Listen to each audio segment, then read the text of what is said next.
Hey everybody, HomeSliceHenry here, and in today's video, I'm going to be showcasing my legend team in the Great League Remix Cup that helped me climb up to number 24 in the entire world on the Pokémon GO global leaderboards. The team features Shadow Poliwrath with Dynamic Punch instead of Scald, Shadow Gligar, and Ferrothorn. Some things I like about the team is it's triple strong into Pokemon like Carbink and Steelix, which are everywhere, and Poliwrath is very good at breaking up Steel plus Dragon cores. So without further ado, let's hop into the matches, and I'm going to be showcasing my 9-1 run live on stream that I climbed up to 3061 ELO. Hopping into the first match, we see a Nightmare lead leading the Shadow Poliwrath versus Shadow Charizard. Charizard is very rarely seen in this format, but we are ABA weak to it, so seeing it is a pretty big problem. Charizard is going to massively overfarm. I decide to call the bait here, so I no shield, but it's the Blast Burn, and I get KO'd. This is incredibly bad. I send in the Shadow Poliwrath, and my thought is I'm just going to double shield and counter all the way down. I cannot have the Charizard ever seeing my Ferrothorn. I can never farm it down with Ferro, so I just have to double shield and hope that Poliwrath's energy will be useful. Opponent sends in Ferrothorn. Ferrothorn is normally very good at tanking energy from Poliwrath, but not with Dynamic Punch. We get the one-hit KO. In the back is Registeel, and I have a very straightforward win con in this matchup, just going straight Icy Wind. Opponent is going to call the bait, but them calling it still does not open up the door for them to win the game. They can never lock on me down here, so I can just double Icy Wind, send in the Ferrothorn, and they're going to need 2 moves to KO the Ferrothorn because I've double debuffed them. And they're low enough that I can just spam out Power Whips here, to be honest. I build up to the Thunder, and I fire off the Power Whip. Whether they shield it or not, this game is over. They no shield, realize they are much too low, and despite a Nightmare Core Breaker lead and getting a shield call wrong, I'm still able to get the win.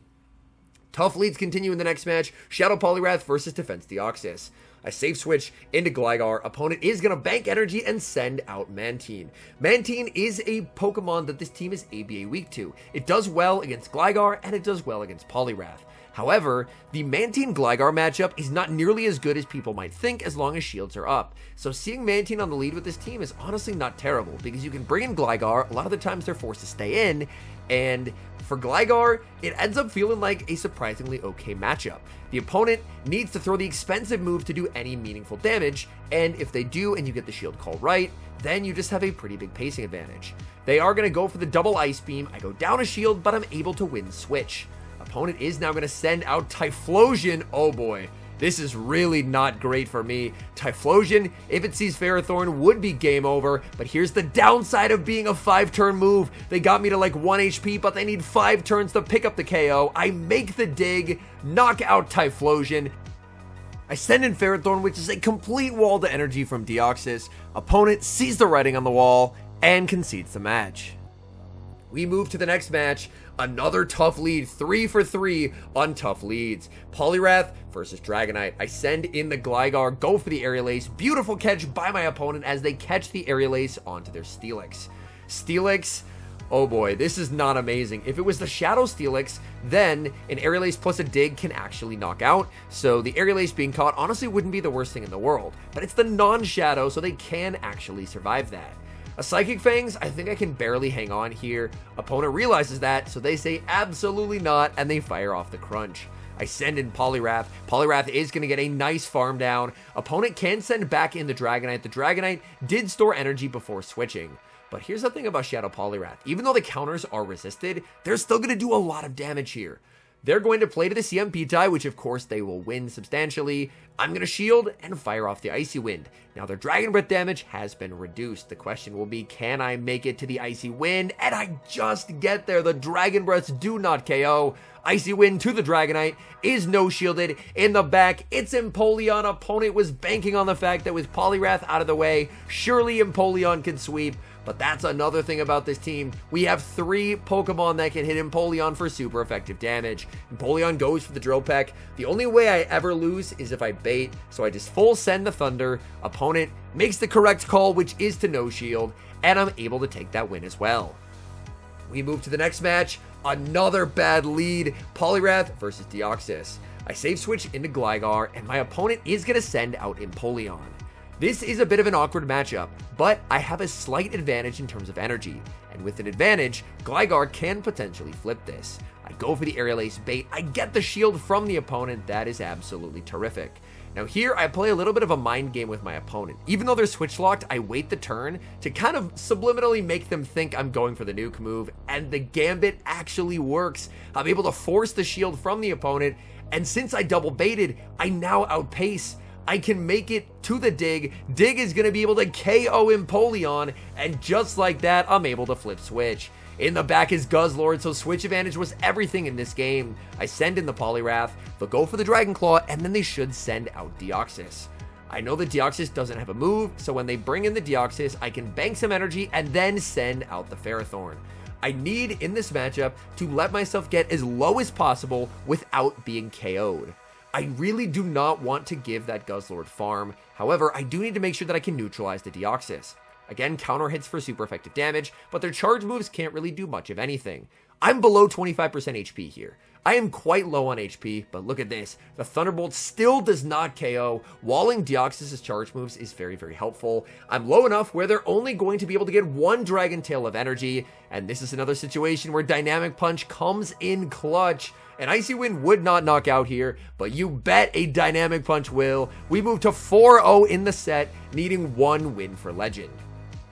And here we go. Shadow Poliwrath versus Carbink. Amazing lead as long as shields are up. Opponent safe switches to a Shadow Victory Bell. And we are absolutely not doing any of this grass hole stuff. I send in Ferrothorn, and they are completely walled. Now, Ferrothorn, its charge moves can't do a lot here. Power Whip is double resisted, Thunder is single resisted. I think if I land a Thunder, then I can actually Bullet Seed down, but it turns out that after I land a Thunder a bit later on here, that I actually can't farm down after. So I probably should have just been going for Power Whip, since it looks like I need 2 moves to KO anyway, because the Thunder is going to get them low. They should have another Razor Leafer in the back. Just very uncreative team building from my opponent, but Gligar is very good into this style of team. So I am going to fire off the Power Whip, and then I think I'm going to try and snipe with the Gligar. So I send in the Gligar, but they just make the move, and that is going to force the shield. One important thing, however, is the energy lead that I just got. Carbink is not a big fan of a Gligar with an energy lead. My wing attacks don't do anything, but Dig will hit for massive super effective damage. The Dig is going to connect. Carbink forced to settle for a Rock Slide because they cannot get to the move. I have to watch for the switch here. They're going to have a Razor Leafer in the back. I keep farming. There's the switch into Tropius, and my patience pays off. I get to land not 1, but 2 super effective Aerial Aces. This Razor Leaf will knock me out, but this puts them into perfect counter down range. In comes Poliwrath, punching down the Tropius. Opponent will resign the match, and that secures us the 5-0 to get to Legend rank. My stats for hitting Legend were 488 wins out of 860 battles, meaning that I had a 56.7% win rate upon reaching Legend. We now move to set number 2, Shadow Poliwrath versus Obstagoon, the lead luck finally turning around. Opponent safe switches into their own Gligar, and Gligar as a whole is something that this team is very soft to. Since they safe swapped it, I'm just going to stay in here, shield 1, fire off the Icy Wind, and then I'm going to bring in my own Gligar. This way, I've debuffed them, so I will be able to control switch in the mirror, and on top of that, I still keep my Poliwrath decently healthy, as it will be very valuable for getting rid of that Obstagoon later on. I'm looking to farm up and fire off the Aerial Ace. They are not the Shadow Gligar, which means they are actually able to survive this Aerial Ace pretty decently. They can fire off the Aerial Ace, but it's debuffed and they're non-Shadow, so I'm really not going to care about that damage whatsoever. Again, I'm looking to overfarm, trying to maximize as much energy as I possibly can before picking up the knockout with the Aerial Ace. They'll send in the Obstagoon, and they are never going to be shielding moves from the Gligar onto the Obstagoon, because Obstagoon's HP is completely useless in this game.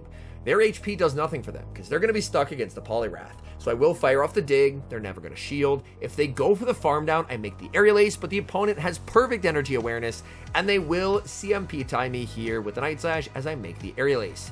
They get the boost, in the back is Jellicent, and I get to send in Ferrothorn. Now this team is ABA weak to Jellicent, so seeing Jellicent leads would be very difficult to come back from. However, the main Jellicents that I was seeing was in the back, and in the back, it's a lot more doable because Ferrothorn absolutely crushes that thing. I can fire off the Power Whip, Power Whip is able to land, and I can go for Power Whip number 2, and there's just no way for my opponent to win the game at this point. They commit the shield, but I don't have to care. Ferrothorn's done its job, it's low enough, They go for an undercharge on the Shadow Ball, but they realize that I can just Bullet Seed down, so the opponent is going to resign the match. We move to game number 2, Poliwrath versus Ninetales. I have to stay in and check the fast move. It's Charm, so I can switch out into the Gligar. If you don't check the fast move, sometimes you'll run into a Powder Snow Ninetales, and switching a Gligar into a Powder Snow Ninetales is an instantly game-losing decision, so you absolutely have to stay in and check. Opponent is going to fire off the Weather Ball to force the shield. They end up giving me a free Wing Attack. The free Wing Attack doesn't get me anything in this matchup, but it is just poor mechanics overall to give that free turn when there's just no reason to do so. So they are going to get the farm down, but I can fully wait the clock. My switch clock will almost be up now, and I can send in the Ferrothorn. Unfortunately, I can't farm down here. Bullet Seed doesn't do a ton of damage, so I'm just going to bank a Power Whip and then look to snipe with counters. In comes the Poliwrath. Opponent sends out a Victory Bell. The Victory Bell cannot get the farm down due to my energy advantage. Icy Wind one-shots the Victory Bell, and if they have a Charmer and a Victory Bell, I'm expecting it's probably Carbink as the third, and there it is. In comes Carbink. Their entire team just gets absolutely destroyed by Ferrothorn. Ferrothorn is going to fire off the Power Whip. Power Whip is going to do a ton of damage to the Carbink, and as long as I manage my energy carefully, I should just be in a winning position. What I have to do here is just very carefully overfarm. Opponent will probably have to try for the catch, so we watch for the catch. There it is. In comes the Ninetales, and I don't throw right away. I double up, so I have the back-to-back Power Whips. First one KOs the Ninetales. Second one KOs the Carbink. It's their version of Basti Wigglytuff Victory Bell, but in the Remix Cup, and Ferrothorn says absolutely not, and we're able to take the win. Poliwrath versus Obstagoon, another great lead. Okay, we're seeing the Obstagoon leads here in the upper 3000s. They save switch to Jellicent. Again, we see a Jellicent, but in the back, this is very, very okay. I can fire off the Power Whip, and as long as you switch in a non-slow amount of time, then landing the Power Whip does actually allow you to Bullet Seed down afterwards, because they're able to make a Surf, but they're unable to make the Shadow Ball. With Hex, if they start at Energy Dry, you do need 10 Hexes to make 2 Shadow Balls, so they're only able to make it to a Hex plus a Surf, and that's just not going to KO Ferrothorn. Here, I'm going to fire off my move instantly. I'm not too confident that I would live the 2 counters, so I may as well just try and get the damage where I can. In the back, opponent has their own Gligar, and I aggressively switch into my own. I can't give them energy there. This is a little bit of an uncomfortable endgame. My opponent absolutely has to save at least 1 shield. Double shielding moves from my Gligar means they instantly lose, because my Poliwrath will just be able to Icy Wind them. They shield the first, which was a bit of a surprise to me, and they shield the second, and this game is just instantly over now. Unless I catastrophically throw it, all I have to do is just double shield the Poliwrath and Icy Wind the Gligar, and I'm in a good spot.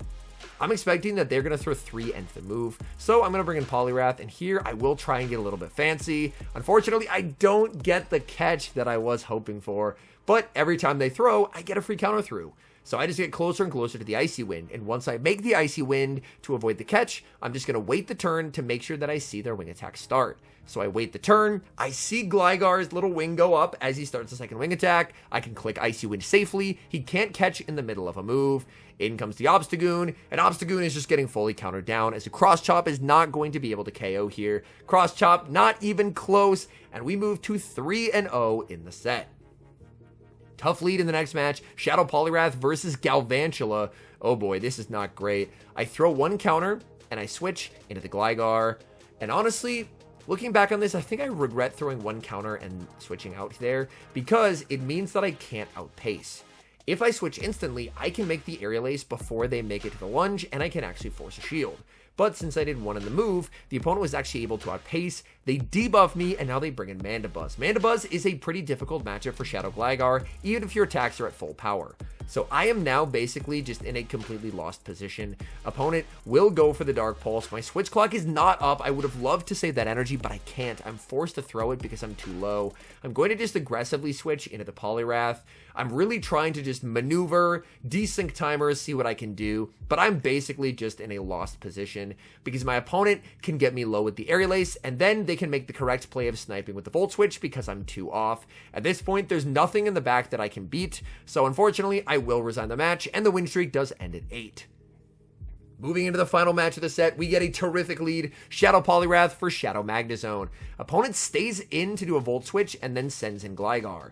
In my view, this is actually a misplay, because now I can actually outpace their Gligar, force a shield with the Icy Wind, and then bring in my own. Whereas had they switched instantly, with my team, I'm forced to stay in and icy them, so I would have had to give up a shield. So now, I have a shield advantage, which is quite nice. I'm going to go for the Aerial Ace. Unfortunately, I do lose charge attack priority there. The Aerial Ace, however, it's debuffed, so it will not KO. And mine, I think this plus a wing attack will be able to knock out. The Aerial Ace gets them low, but the Gligar with 1 HP hangs on and actually forces the shield back. That is unfortunate for me, my goodness. In comes the Magnezone, and I will fire off the dig. Giving a Magnezone energy is quite scary, so I will aggressively switch to the Poliwrath. In the back, it's a Serperior, and Serperior is not going to be able to Vine Whip down before I make the Icy Wind. Shadow Icy Wind just does so much damage, and poor Serperior just can do nothing against Ferrothorn. It's stuck going for Aerial Aces, it's debuffed, that does absolutely nothing. Opponent will resign the match, and that secures the 4-1 set, climbing me up to 30-61, which is number 24 in the world on today's leaderboards. All in all, I think this is a really solid team for the current Great League Remix Cup meta.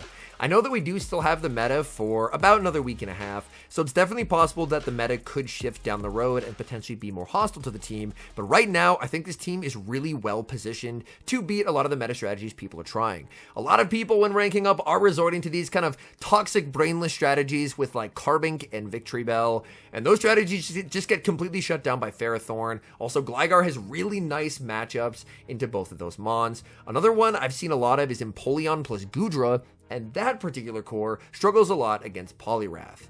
This is a team, of course, that will have its own flaws. Jellicent lead would be very difficult. The only Jellicents I saw were in the back, so I was able to align Ferrothorn onto those. Mantine lead is also a little bit uncomfortable, but oftentimes most Mantine teams rely on Mantine to beat Gligar, so if you switch in Gligar, the opponent is forced to stay in, and that can free up Poliwrath to do quite well against what is oftentimes going to be Steel types in the back. And Gligar, I mean, it's just the ultimate generalist. I don't know how they didn't ban it. Like, Gligar definitely has to be like a top 3 most used Great League mon, and especially in a format where Skarmory is gone, its energy is unwallable. The closest thing you have to a wall to its energy is Mandibuzz, and that's purely just because Mandibuzz, I mean, it's not even walling the energy. It's just so bulky, and it forces Gligar to go for its worst move. But yeah, Gligar just absurdly flexible on the safe switch, and I really, really like that Shadow Poliwrath and Ferrothorn core. But yeah, all in all, that's Legend Season 19. Unfortunately, no shiny Pikachu Libre. We are still without the shiny, but hey, there is always next season with Season 20. Anyways, thank you guys so much for watching. If you're enjoying the content, make sure to leave a like and subscribe to the channel if you haven't. And a special thank you, as always, to our members here on YouTube. The support you guys provide is tremendously appreciated. So thank you guys oh so very much. And until next time, I've been HomeSliceHenry.